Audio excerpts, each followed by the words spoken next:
இப்ப எப்படிமா இருக்கு தலைவலி? பரவாயில்லைங்களா? என்னை யார் இந்த ஹாஸ்பிட்டல்ல அட்மிட் பண்ணாங்க? உங்க புருஷன் தாமா கொண்டு வந்து அட்மிட் பண்ணாரு. ஒருவேளை அவர்தான் வந்திருப்பாரோ? வெளியே ரிசப்ஷன்ல வெயிட் பண்றாரு, வர சொல்லவா? ஒரு விஷயம் சொல்றேம்மா, இப்பேற்பட்ட புருஷன் கிடைக்கிறதுக்கு நீங்க கொடுத்து வச்சிருக்கணுமா? நானும் எத்தனையோ புருஷன் பொண்டாட்டிய இந்த ஹாஸ்பிட்டல்ல பாத்திருக்கேம்மா. பொண்டாட்டி பிரசவ வழியில இருக்கும் போது கூட மொபைல்ல கேம் விளையாடுற புருஷங்களை பாத்திருக்கேன். ஆனா உன் புருஷன் இருக்காரே, உன் மேல உயிரே வச்சிருக்காருமா. உனக்கு ஒரு ஆபத்துன்னு தெரிஞ்ச உடனே டாக்டரோட கால்ல விழாத குறையா அவர் அழுத காட்சி இருக்கே. எல்லாரும் எவ்வளவோ தைரியம் சொன்னோம், எவ்வளவோ சமாதானமும் சொன்னோம். ஆனா அவர் கேட்கவே இல்லம்மா. இன்னும் அவர் அழுதுட்டு தாமா இருக்காரு. ஒரு வார்த்தை அவர் கூட பேசுமா, அப்பதான் அவர் மனசு ஆறும். அவரை வர சொல்றமா. அழுதாரா? ஒருவேளை எனக்கு பிரெயின் டியூமருங்கிற உண்மை அவருக்கு தெரிஞ்சிருக்குமோ? கடவுளே, கடைசி வரைக்கும் அவருக்கு இது தெரியக்கூடாதுன்னு நினைச்சேன்.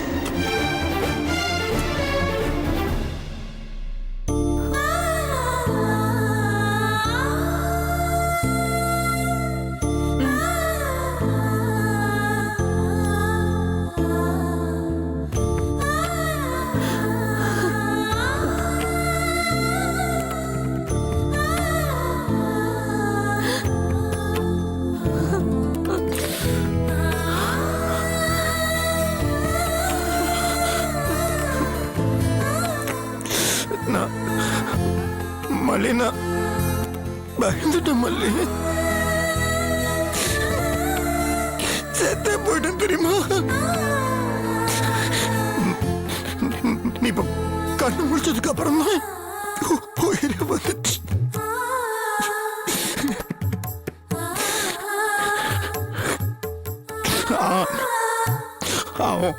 உன் அம்மா வந்து கையெழுத்து போட்டாதான் உனக்கு ட்ரீட்மெண்ட் ஆரம்பி பண்ணாங்க. நான் கேஜி பார்த்தோம், கேட்கவே இல்லை. அதுக்கப்புறம் நான் புருஷன் சொல்லி கையெழுத்து போட்டேன். நிஜமாவா? நீங்க என் புருஷன்னு சொன்னீங்களா? எனக்காக என்னோட புருஷன்னு சொல்லி கையெழுத்து போட்டீங்களா?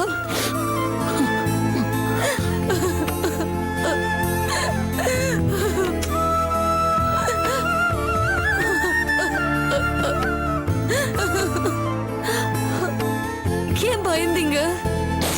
பயப்படாம டாக்டர் என்னன்னு சொல்ற? பயப்பட பண்ண விடுங்க.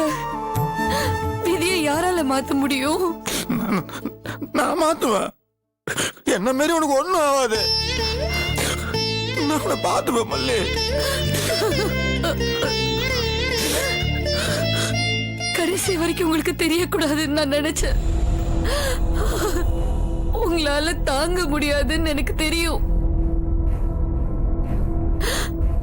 அதையும் மீறி தெரிஞ்சு போச்சு. நான் தெரியக்கூடாது. என்னோட வியாதி பத்தி தான். இது தெரிஞ்ச உங்களால தாங்க முடியாதுன்னு எனக்கு தெரியும். வியாதியா? நம்ம இல்லைன்னு ஏதோ தலை நீர் கோத்துருக்குது, அவள் தானே? அப்போ பிரெயின் டியூமர்னு இவருக்கு தெரியாதா? கடவுளே, இப்ப நான் என்ன பண்ணுவேன்? என்ன சொல்ற? நீ தானே சொன்ன அதெல்லாம் ஒண்ணும் கிடையாது, தலை நீர் கோத்துருக்குது, அது சரியானு பண்ணும். யாரு என்ற என்ன ஒரு புரியல எனக்கு. இல்ல,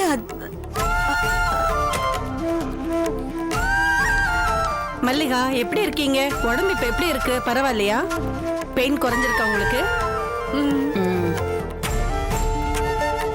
உங்க ஹெல்த் கண்டிஷனுக்கு நீங்க வெளியிலயே போக கூடாது. நீங்க எப்படி வெளியே போனீங்க? உங்களுக்கு கம்ப்ளீட் ரெஸ்ட் வேணும். மிஸ்டர் நாகராஜ், உங்களை நினைச்சா எனக்கு ரொம்ப பெருமையா இருக்கு. எதுக்கு டாக்டர்? மல்லிகா ஒரு பிரெயின் டியூமர் பேஷண்ட்னு உங்களுக்கு தெரிஞ்சும் அவங்கள கல்யாணம் பண்ணிக்க போறதா சொன்னீங்களே. You are really great.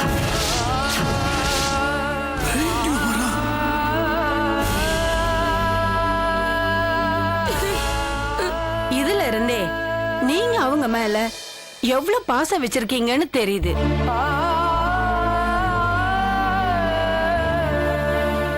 இந்த காலத்துல இந்த மாதிரி ஆளுங்களை பார்க்கிறது ரொம்ப அபூர்வம். Miss Mallika, you are lucky person. You are great couple.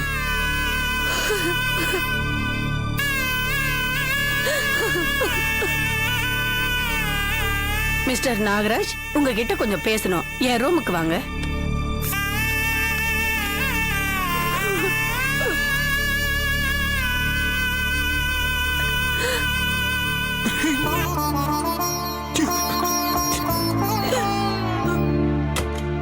Sir, உங்களை டாக்டர் வர சொன்னாங்க.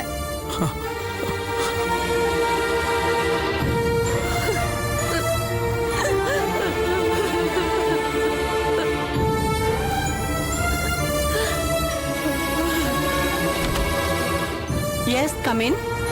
வாங்க நாகராஜ், உட்காருங்க.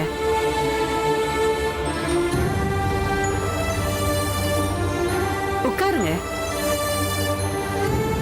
நாகராஜ், மல்லிகா வெளியே எங்கேயும் போக கூடாது. மூளையில அவங்களுக்கு இருக்கிற கட்டி ரொம்ப அட்வான்ஸ் ஸ்டேஜ்ல இருக்கு. அதனால அடிக்கடி பெயின் வரலாம், மயக்கம் வரலாம். சோ அவங்கள கொஞ்சம் கேர்ஃபுல்லா பாத்துக்கோங்க.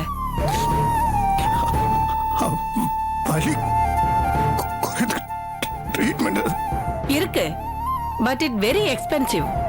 ஒரு வாரத்துக்கு ஒரு இன்ஜெக்ஷன், 5 வாரத்துக்கு 5 இன்ஜெக்ஷன் தலையில போட்டா அவங்களோட வலி கொஞ்சம் கண்ட்ரோல் ஆகும். ஆனா ஒரு இன்ஜெக்ஷனோட காஸ்ட் 50,000 rupees. 5 வாரத்துக்கு டோட்டல் காஸ்ட் 2.5 lakhs. உங்களால அந்த ட்ரீட்மெண்ட் எடுத்துக்க முடியுமான்னு யோசிச்சு சொல்லுங்க. நீங்க சொன்னதுக்கு அப்புறம் தான் இன்ஜெக்ஷனை இம்போர்ட் பண்றதுக்கு நாங்க அரேஞ்ச் பண்ண முடியும். ரெகுலரா ட்ரீட்மெண்ட் எடுத்துக்கிட்டா maximum 1 year guarantee.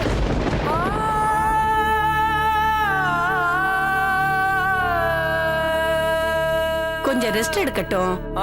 Evening discharge பண்ணிடலாம். Take care of her.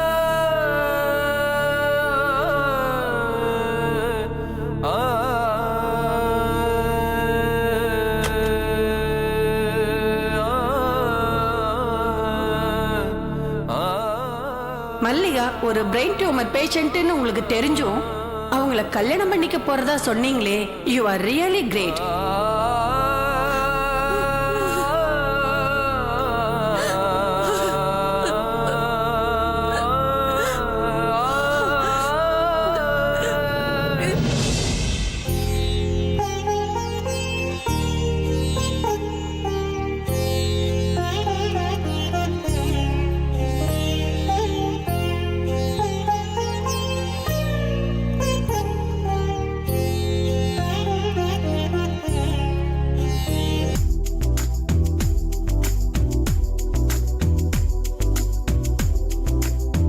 Madam, உள்ள வரலாமா? ஹே மஞ்சு, வா வா. என்ன மேடம் லேப்டாப்ல ரொம்ப பிஸியா இருக்கீங்க போல? அதெல்லாம் ஒண்ணும் இல்ல. Facebook லாகின் பண்ணி ரொம்ப நாள் ஆச்சு. அதான் ஸ்டேட்டஸ் அப்டேட் பார்த்துட்டு இருக்கேன். ஆஹா, அதனாலதான் மேடம் அதிசயமா என்னோட போட்டோஸ் எல்லாத்துக்கும் லைக் போட்டிருக்கீங்க போல. சரி வேதா, உன் ஹஸ்பண்ட் வர நேரம் உன் பெட்ரூம் வரைக்கும் வந்து உன்னை டிஸ்டர்ப் பண்ணிட்டு இருக்கேன். ஒன்னும் ப்ராப்ளம்லாம் இல்லையே? ஏண்டி எப்போதுல இருந்து நீ இப்படி ஃபார்மல் ஆன? இல்லம்மா, உன் ஹஸ்பண்ட் வந்தா ரொமான்ஸ் பண்ற நேரம் நடுவுல நான் நந்தி மாதிரி உட்கார்ந்துட்டு இருக்கேன்ல, அதுக்காக நீ என்ன கோச்சிக்க கூடாதுல. அதான் ஒரு சேஃப்டிக்காக கேட்டேன். ஏய், நானும் அவரும் ரொமான்ஸ் பண்றோமா? உண்மை என்னன்னு உனக்கே தெரியும். அப்புறம் எதுக்கு என்ன கிண்டல் பண்ற? இப்ப நான் கிண்டல சொல்றது நாளைக்கு ஒருவேளை உண்மையா கூட மாறலாம்ல. மாறுமோ இல்லையோ யாருக்கு தெரியும்? ஏண்டி எப்பவுமே இப்படி விரக்தியா பேசுற? மாறணும்னு நீ முதல்ல நம்பிக்கை வை, கண்டிப்பா மாறும். சரி, அதான் அவர் மனசுலயும் உன் மனசுலயும் ஒரு ஃபீலிங் இருக்குன்னு தெரிஞ்சிருச்சுல, அப்புறம் எதுக்கு டிலே பண்ற? பட்டுன்னு உலக சொல்லிட வேண்டியதானே? அவருக்கு என் மேல ஃபீலிங் இருக்கா? நீ எதை வச்சு அப்படி சொல்ற? அன்னைக்கு அவர் உன்னை நினைச்சதும் லவ் மீட்டர் பகீர் நெகிருச்சுல, அதை வச்சுதான் சொல்றேன்.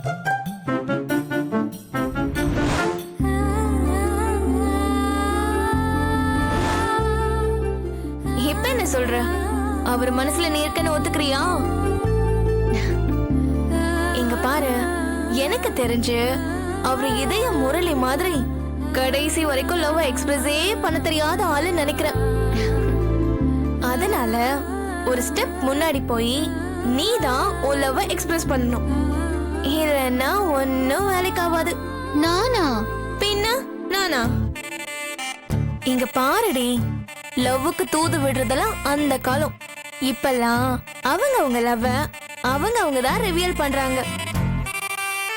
செல்ஃப் சர்வீஸ் தான் இப்போதைய ட்ரெடிஷனே. ஏய், ரொம்ப யோசிக்காத. பட்டுன்னு மனசுல இருக்கிறத உடைச்சு சொல்லிடு.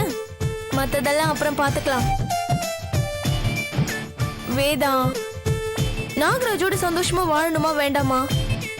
வாழணும் தான். அப்போ நான் சொல்ற மாதிரி பளிச்சுன்னு ஐ லவ் யூன்னு சொல்லிடு. என்னடி? புரியுது, ஆனா தயக்கமாவும் பயமாவும் இருக்குடி. சரி, வேணும்னா நம்ம ரிஹர்சல் பார்க்கலாமா? என்ன ரிஹர்சலா? ஆமா, எப்படி லவ் ப்ரப்போஸ் பண்றதுன்னு ஒரு ரிஹர்சல் பார்க்கலாம். எப்படி? இப்போ நான் தான் நாகராஜ், நீ தான் நீ. ஓகேவா? ம், இப்போ நான் வெளியில இருந்து உள்ள வரேன். நீ என்கிட்ட ப்ரப்போஸ் பண்ணணும். ஓகேவா? ம். Very good.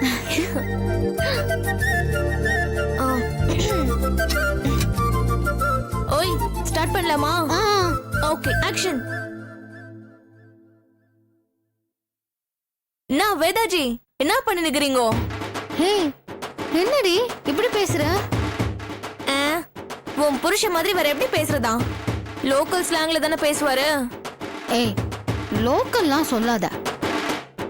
அதுதான் மாசான ஸ்லாங், தெரியுமா? ஐயடா, ரொம்ப தான். சரி சரி, டைவர்ட்லாம் ஆகாத. இப்ப நான் நாகராஜ், மஞ்சு இல்ல. ம், ஓகே. நான் வேதாஜி, என்ன பண்ணிருக்கிறீங்க? ஒன்றும் இல்லைங்க, சும்மாதான். ஐய, எப்ப பாரு வெட்டியாவே இருங்க. அப்புறம் என்ன மாற்று? ஒன்றும் இல்லையே. ஏ லூசு, ஒண்ணும் இல்ல சொல்லாத. உங்ககிட்ட ஒரு விஷயம் பேசணும் அப்படின்னு ஒரு சின்ன நூல் விடு. ஓகேவா? ஆ, ஓகே. என்ன வேதாஜி, என்ன மேட்ரு? அது வந்து உங்ககிட்ட ஒரு விஷயம் பேசணும். என்ன விஷயம்? அது வந்து சட்டுன்னு சொல்லுங்க ஜி, சும்மா போட்டு இஸ்தனுக்கிறீங்க. இல்ல, அதை எப்படி சொல்றதுன்னு தான் தெரியல. ஐயா, தமிழ்ல தானே சொல்ல போறீங்க? ஆமா. தாய்மொழியில சொல்றதுக்கு என்னத்துக்கு தயக்கம்? பயந்தா வேலைக்கே ஆவாது. எதுவா இருந்தாலும் பட்டுன்னு சொல்லுங்க. I love you. என்னடி இவ்ளோ பட்டுன்னு சொல்லிட்டு? நீ தானே பட்டுன்னு சொல்ல சொன்ன. அதுக்காக இப்படியா மூஞ்சில அடிச்ச மாதிரி சொல்லுவேன்? கொஞ்சம் ஷை ஃபீலிங்ஸ் எல்லாம் கலந்து சொல்லுடி. Ready, action. அது வந்து நான் உங்க மேல என் உயிரே வச்சிருக்கேங்க. அப்படின்னா? I love you. I love you Nagaraj. ஐயோ, அவ்வளவுதாண்டி, அவ்வளவே தான். என் செல்ல குட்டி, நீ பாஸ் ஆயிட்ட. அவ்வளவுதானா? அவ்வளவுதான். அழகா ஐ லவ் யூன்னு பளிச்சுன்னு சொல்லிட்ட. இதுக்கு மேல வேற என்னடி வேணும்? இதையே இன்னும் கொஞ்சம் ஃபீலோட உன் ஹஸ்பண்ட் கிட்ட சொல்லிடு. அதுக்கப்புறம் ஃபுல்லா ரொமான்ஸ் தான். ஐ, என்னடி ஓகே தானே? ஆமா, அவர்கிட்ட எனக்கு நான் ப்ரப்போஸ் பண்றது? வேதா, ஒன்றே செய், நன்றே செய், அதையும் இன்றே செய்ன்னு பெரியவங்க எல்லாம் சொல்லிருக்காங்க. அதனால நல்ல விஷயத்த தள்ளி போடாம இன்னைக்கு உன் ஆள்கிட்ட ப்ரப்போஸ் பண்ணிடு. ஓகேவா? இதுல யோசிக்க என்னடி இருக்கு? நீ இன்னைக்கு ப்ரப்போஸ் பண்ற, அவ்வளவுதான். டீல்? டீல். அது ஆல் தி பெஸ்ட் வேதா. இன்னைக்கு கலக்கிடு. கண்டிப்பா அவரு உன்னோட லவ்க்கு கிரீன் சிக்னல் கொடுத்துருவாரு. கவலையே படாத.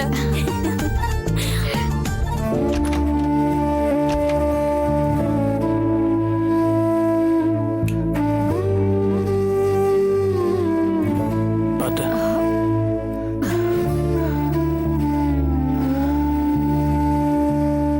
இதை சாப்பிட்றியா? ஒண்ணு வேண்டாம், தண்ணி மட்டும்.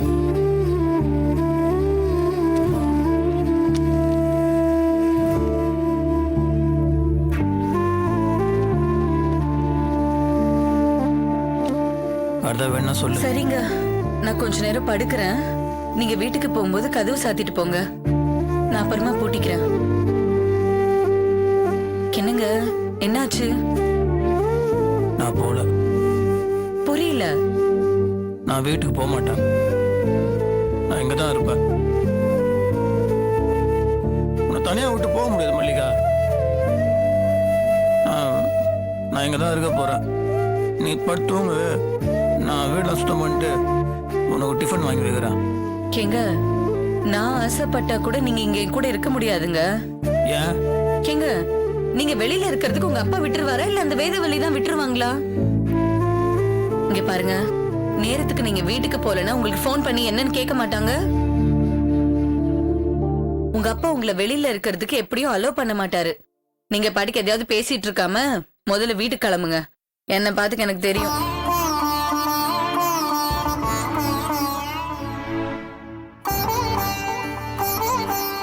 முடியாது. நான் வீட்டுக்கெல்லாம் போக மாட்டேன். இங்கே உன்னை பார்த்துப்பேன். என்னங்க நீங்க ஏன் இப்படி சின்ன குழந்தை மாதிரி பேசிட்டு இருக்கீங்க? கொஞ்சம் எமோஷனலா யோசிக்காம பிராக்டிக்கலா யோசிச்சு பாருங்க. இன்னும் கொஞ்ச நாள் கழிச்சு நீங்க இங்க வரணும்னு நான் ஆசைப்பட்டாலோ நீங்களா இங்க வரணும்னு நினைச்சாலோ அது நடக்காதுங்க. அதுதான் உண்மை. மல்லி, இங்க பாருங்க, நான் சொல்றத கொஞ்சம் அமைதியா கேளுங்க. வாழ்க்கையில நிரந்தரமா இருக்கிறது மட்டும்தான் நம்மள்துன்னு சொல்லுவாங்க. அப்படி பார்த்தா உங்களுக்கு நிரந்தரமானவ நான் இல்லைங்க, வேதவல்லி தான். என்ன அப்படி பாக்குறீங்க? இவ்ளோ நாளா இருந்த மல்லிகா வேற, இப்ப இருக்கிற இந்த மல்லிகா வேற. இந்த ஒரு வாரம் என் வாழ்க்கை எனக்கு நிறைய பாடம் கத்து கொடுத்துருச்சு. இந்த அகங்காரம், கோவம், ஆணவம் இது எல்லாத்துக்குமே அர்த்தமே இல்லைங்கிறது நான் நல்லா புரிஞ்சுக்கிட்டேன். நான் என்னவோ 100 வருஷம் உங்க கூட வாழ போறவ மாதிரி நீங்க என் கூடவே வந்துருங்க, நீங்க என்னை விட்டு போயிடாதீங்க, நீங்க என் கூட தான் இருக்கணும்னு சொல்லிட்டு தெரிஞ்சுக்கிட்டு இருந்தேன். ஆனா இப்ப என்ன ஆயிடுச்சுன்னு பாத்தீங்களா? நான் உங்க கூட இருக்கணும்னு ஆசைப்பட்டது அந்த கடவுளுக்கே பிடிக்கலன்னு நினைக்கிறேன். அதான் நீயே ஒரு அல்பாயுசு கேசு, அவங்க வாழ்க்கையில நீ எதுக்கு தலையிடுறன்னு சொல்லி எனக்கு ஒரு பெரிய அடியா கொடுத்துட்டான். இந்த மாதிரிலாம் பேசாத. சுமாரு. ஏங்க, கடவுள் எல்லாம் தெரிஞ்சுதாங்க கரெக்டா நம்ம 2 பேருக்கும் கல்யாணம் நடக்க விடாம பண்ணிருக்கான். இல்லனா எதுக்கு உங்களுக்கு வேதவல்லியோட கல்யாணம் நடக்கணும்? அதுக்கு என்ன அர்த்தம்? ஒருவேளை நம்ம 2 பேருக்கும் கல்யாணம் ஆகி நான் அல்பாயுஸ்லயே போய் சேர்ந்துட்டேன்னா நீங்க தனியா இருக்க கூடாதுங்கிறதுக்காக தானே உங்க வித்யாவை மாத்தி எழுதியிருக்கான். ஐயோ, ஏன் மல்லி இந்த மாதிரி பேசினுக்கிற? சுமாரு. நான் உண்மைதாங்க பேசுறேன். எனக்கு இருக்கிற ஒரே ஆசை நீங்க அப்பப்ப என்ன வந்து பார்த்துட்டு போகணும், என் மேல நீங்க அன்பா இருக்கணும். அப்படி என்னைக்காவது ஒரு நாள் நீங்க வரும்போது நான் செத்து கிடந்தேன்னா என்ன நல்லபடியா தூக்கி போட்டுட்டு நீங்க உங்க வாழ்க்கை வேதவல்லியோட ஆரம்பிக்கணும். அதுதான் என்னோட ஆசை. எத்தனை வாட்டி சொல்ல புரியாதா? எதுக்கு இந்த மாதிரி பேசினுக்கிற? வேணாம், எனக்கு கஷ்டமா இருக்குது. நான் பெருசா தத்துவம் பேசுறத நினைப்பா?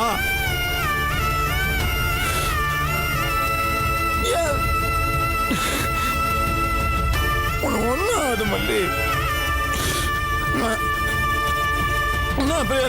அந்த பிரெயின் டியூமரா அது இதெல்லாம் அதெல்லாம் ஒன்றும் இல்லை. அதுக்கு ட்ரீட்மெண்ட் இருக்குது. நீ நீ பயப்படாத. நான் இருக்கேன்ல. இந்த உலகத்துக்கு எந்த மூலை போனாலும் சரி, நான் கண்டிப்பா நான் கூட்டு போய் உன்னை காப்பாற்றுவேன். எவ்வளவு செலவாகும்?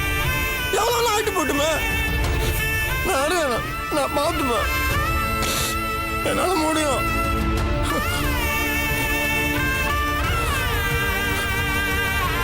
உன்னை அப்படியே விட்டுற மாட்டேன் மல்லி. எனக்கு வேணும். நீ நான் தடவை அந்த மாதிரிலாம் செத்துருவங்க பேசினா கோவம் சொல்லிட்டு.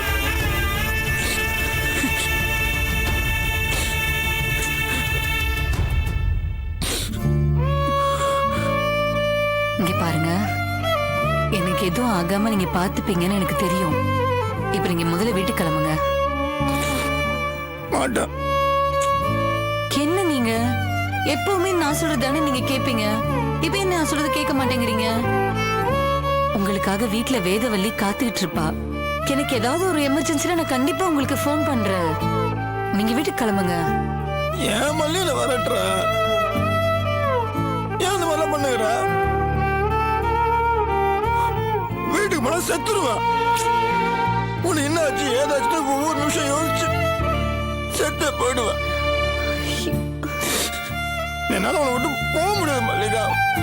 தயவுசெய்து புரிஞ்சுக்கோ. நான் போக மாட்டேன். நான் போக மாட்டேன். உன்னை விட்டு போக மாட்டேன். நீ அடிச்சு மிரட்டினாலும் ஒரு நாய் மாதிரி உன் வீட்டு வாசல தான் இருப்பேன்.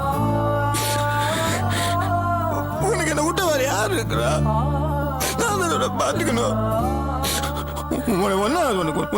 நான் பார்த்து போனேன். நான் பார்த்துப்பேன். அப்படியே உனக்கு ஏதாவது ஆனாலும் சத்தியமா நான் கூட வந்துடுவேன். என்ன பேச்சு பேசுறீங்க?